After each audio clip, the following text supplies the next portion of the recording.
Morning. My name is Mary Turner. I'm president of Minnesota Nurses Association and ICU nurse at North Memorial Medical Center in Robbinsdale, Minnesota.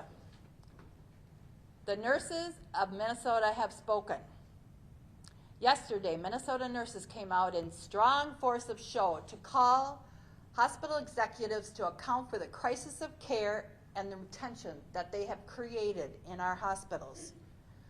Our hospitals are understaffed, overcrowded, nurses are overworked, and patients are paying the price, waiting longer for care and suffering more adverse events while still being charged sky-high prices for health care.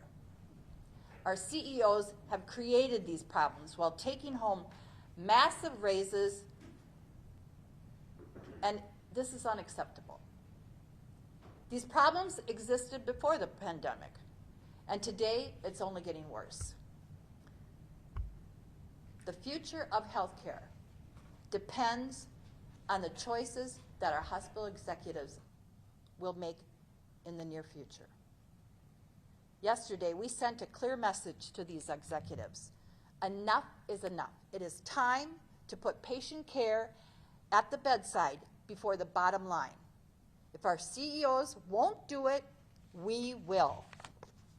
That is why 15,000 nurses in the Twin Cities and the Twin Ports have voted to authorize a strike.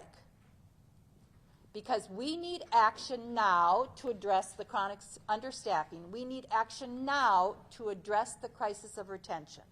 And we need action now to protect the quality of care our patients expect and deserve in this wonderful state of Minnesota. Now make no mistake, we don't do this lightly.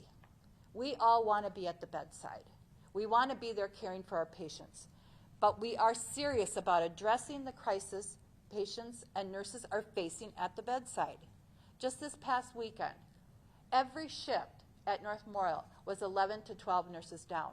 And when I checked with all the other hospitals in the system, it was the same story. This is becoming the norm, and this is unacceptable.